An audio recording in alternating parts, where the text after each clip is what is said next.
নমস্কার বন্ধুরা, আজকে নিয়ে এসেছি রথযাত্রা স্পেশাল খাজা। তো খাজার জন্য প্রথমেই আমি এখানে ডোটা মেখে নিচ্ছি। পরিমাণ মতো তেল দিচ্ছি এখানে, তোমরা চাইলে এখানে ঘি দিতে পারো। 1 কাপের মতো ময়দা নিয়েছি, 3 চামচের মতো সাদা তেল নিয়েছি, আর স্বাদ মতো লবণ দিয়েছি। দিয়ে ভালোভাবে ডোটা মাখিয়ে নেব। মানে এর আগে কিন্তু ময়ানটা দিয়ে দিচ্ছি, দেখো। আর খুব সুন্দর যে যখন মোটু হয়ে যাবে তখন বুঝবে ময়ানটা দেওয়া হয়ে গেছে।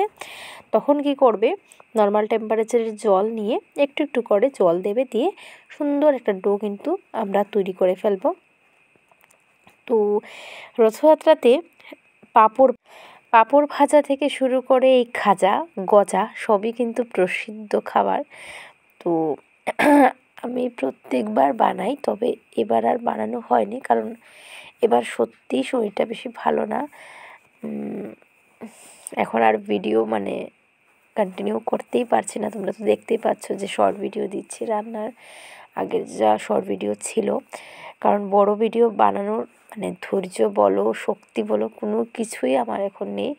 তো আগের ভিডিও এটা দিয়ে দিচ্ছি, এটা গতবারের ভিডিও, যেটা আমি রথযাত্রাতে বানিয়েছিলাম।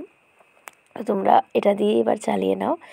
তো দেখো, ডোটা মাখিয়ে আমি সামান্য তেল দিয়ে রেস্টে রেখে দিয়েছি। এবার শিরাটা বানিয়ে নিচ্ছি, আর এলাচ দিয়েছি, দিয়ে শিরাটা বানিয়ে রেখে দেবো ঢেকে। তো শিরাটা কিন্তু একদম ঠান্ডা হয়ে যাবে না, একটু গরম থাকবে। আর এদিকে ডোটা কিন্তু খুব সুন্দর হয়ে গেছে। আর এই খাজাটা না সত্যি অসম্ভব মজার হয়েছিল। তোমরা বাড়িতে সেমভাবে কিন্তু বানিয়ে দেখতেই পারো। আমার মুখের কথা বলে বিশ্বাস করতে হবে না, তোমরা একবার বানিয়ে ট্রাই করবে। এত সোজা তৈরি করা, দারুণ। তো দেখো, লম্বা করে নিয়ে আমি একটু সমান সমান করে কেটে নিচ্ছি। নিয়ে কী করব, আমি এখন রুটি বানিয়ে নেব। তো 4 থেকে 5টার মতো, তোমরা চাইলে একটু বেশিও দিতে পারো। যত বেশি রুটি দেবে তত লেয়ারগুলো বেশি আসবে।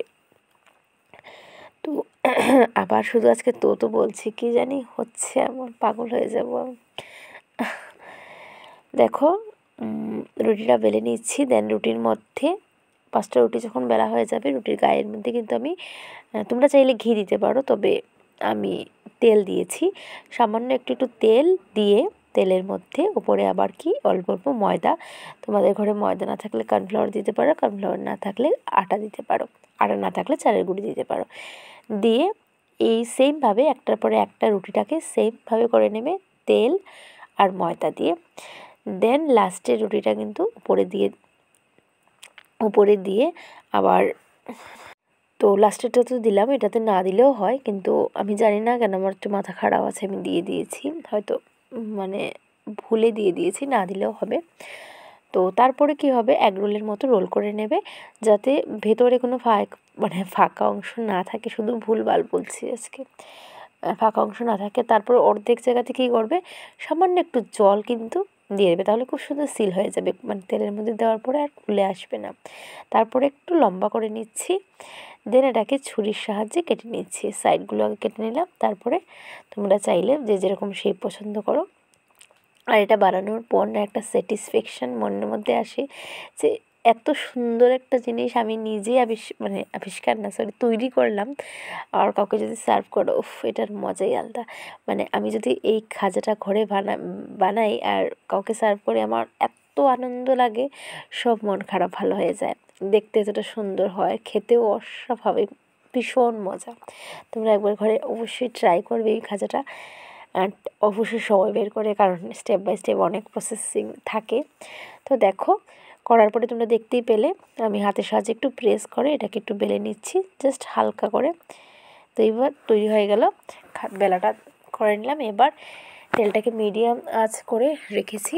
বেশি গরম তেলে কিন্তু, বেশি গরম হিটে কিন্তু দেবে না, তাহলে কিন্তু ওপরটা সুন্দর কালার আসবে, ভেতরটা একদম কাঁচা থেকে যাবে। তো মিডিয়াম তেলে দিয়ে একটা দিয়ে দেখছি যে কী অবস্থা। দেন একটা দেওয়ার পরে তোমরাও একটা দিয়ে ট্রাই করবে।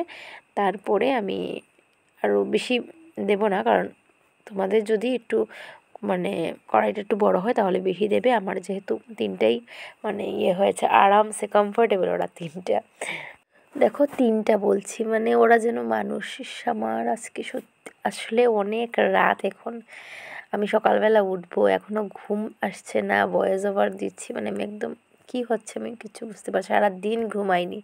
কোথায় 4টা 4:30টায় উঠেছিলাম, একটুকু ঘুম হয়নি।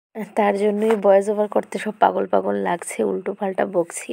তো দেখো ভাজা হয়ে গেছে, খুব সুন্দর কালার এসেছে, আর এদিকে শিরাটাও গরম আছে। তো আমি এখন একটা একটা করে শিরাতে দিয়ে দেবো, তবে শিরাতে একদম বেশি চুবিয়ে রাখবে না। শিরাতে ঠিক 30 থেকে 40 সেকেন্ড, ঠিক হাতে গুনে 30 থেকে 40 সেকেন্ড রেখে তুলে নেবে। শিরাটা ঝরিয়ে অবশ্যই, তারপরে দেখবে ভেতরটা জুসি আর বাইরেটা ক্রিস্পি। তো এবার রথযাত্রার দিন বা রথযাত্রার পরের দিন ঠাকুরকে বানিয়ে ভোগ লাগাতে পারো, বড়রাও খেতে পারো, বাচ্চাদের দিতে পারো। আর আমার ভিডিওটা ভালো লাগলে অবশ্যই আমার চ্যানেলটা সাবস্ক্রাইব করে দেবে।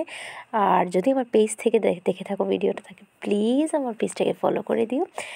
কমেন্ট শেয়ার তো করতেই পারো যদি ভালো লেগে থাকে। সবাই ভালো থাকবে, সুস্থ থাকবে, আবার দেখা হবে নতুন একটা রেসিপির সাথে। টাটা।